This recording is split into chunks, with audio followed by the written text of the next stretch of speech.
Corona काल में क्या कर रहे हैं काले धन वाले? देश में कितना है काला धन?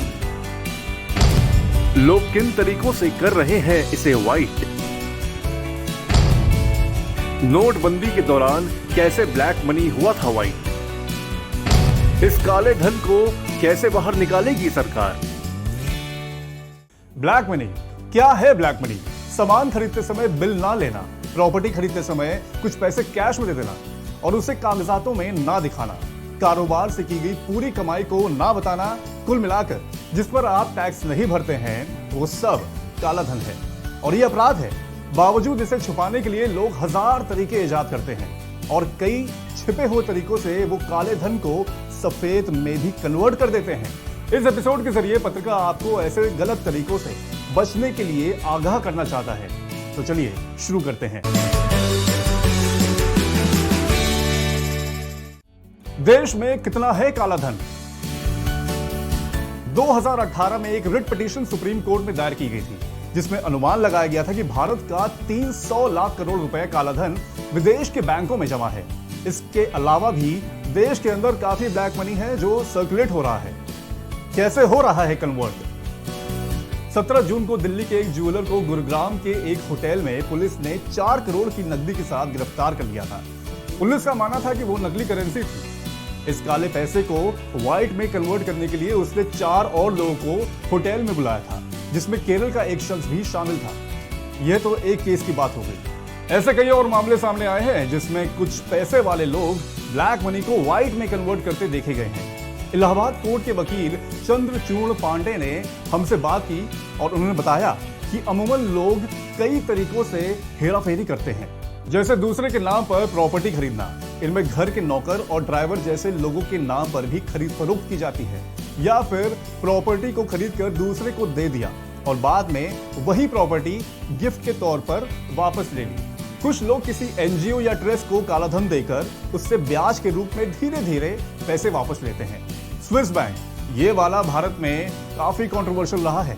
भारत का स्विस बैंक से ट्रीटी नहीं है, इस वजह से स्विस बैंक अपने किसी भी ग्राहक का नाम सार्वजनिक करने को मजबूर नहीं होता।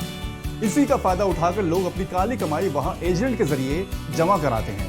कुछ लोग अपनी काली कमाई को कैश में किसी संबंधी को देकर उससे चेक ले लेते हैं। अब उस चेक को वो लोन के रूप में दिखा देते हैं। ये भी एक व्हाइट मनी करने का जरिया है। ऐसे भी लोग हैं जो काला धन देकर सुनार के पास जाते हैं, बदले में कुछ कमीशन देकर सुनार उन्हें चेक दे देते हैं, जो व्हाइट कहलाता है। भारत में पर्दे के पीछे कई और तरीकों से ब्लैक और व्हाइट का ये खेल खेला जाता है और ऐसा करने में हमारा देश तीसरे स्थान पर है। दरअसल अमेरिकी शोध संस्थान ग्लोबल फाइनेंशियल इंटीग्रिटी GFI ने मार्च 2020 को एक रिपोर्ट जारी की थी, जिसके मुताबिक काले धन को सफेद करने के मामले में चीन और मेक्सिको के बाद भारत 135 देशों की सूची में तीसरे स्थान पर है।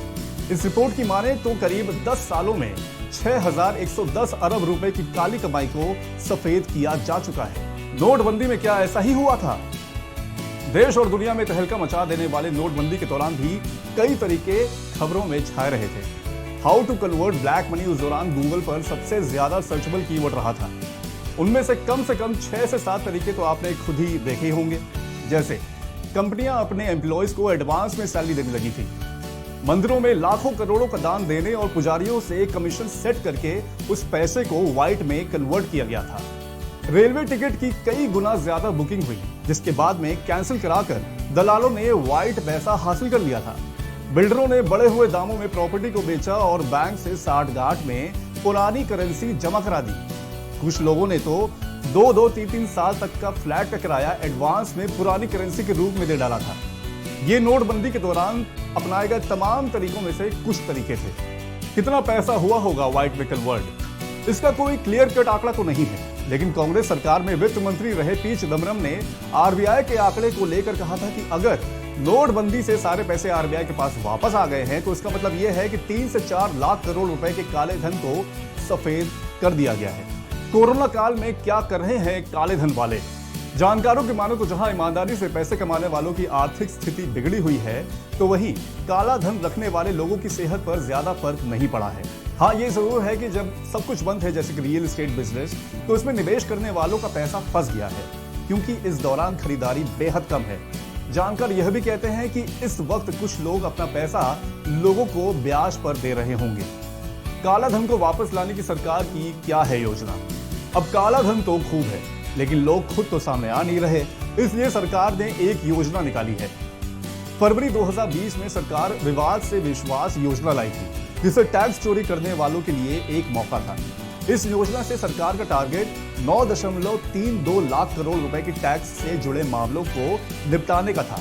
पहले इसकी समय सीमा 31 मार्च 2020 थी, जो लॉकडाउन के चलते दिसंबर तक बढ़ा दी गई। एक दूसरी स्कीम है एलिफेंट बॉन्ड के नाम से, लेकिन इस पर सरकार अभी सिर्फ विचार ही कर रही है।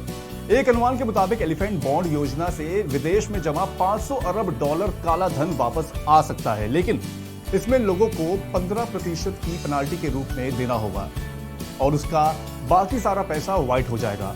हाँ, इसमें निवेशक का कुछ अमाउंट बॉन्ड के जरिए 15 से 20 साल के लिए लॉक इन पीरियड में चला जाएगा। उस पैसे को सरकार देश के अलग अलग डेवलपमेंट प्रोजेक्ट में इस्तेमाल करेगी। तो उम्मीद है कि आप इस पूरे खेल को समझ गए होंगे और ऐसे करने वाले जालसाजों से सतर्क रहेंगे, खुद टैक्स भरेंगे और दूसरों को भी इसके लिए प्रेरित करेंगे। यह शो आपको कैसा लगा हमें कमेंट बॉक्स में जरूर बताएं। अगर आप चाहें कि इससे जुड़े कुछ और विषयों पर हम बात करें तो हमें वो भी बताएं। तो मिलते हैं अगले एपिसोड में, तब तक के लिए धन्यवाद।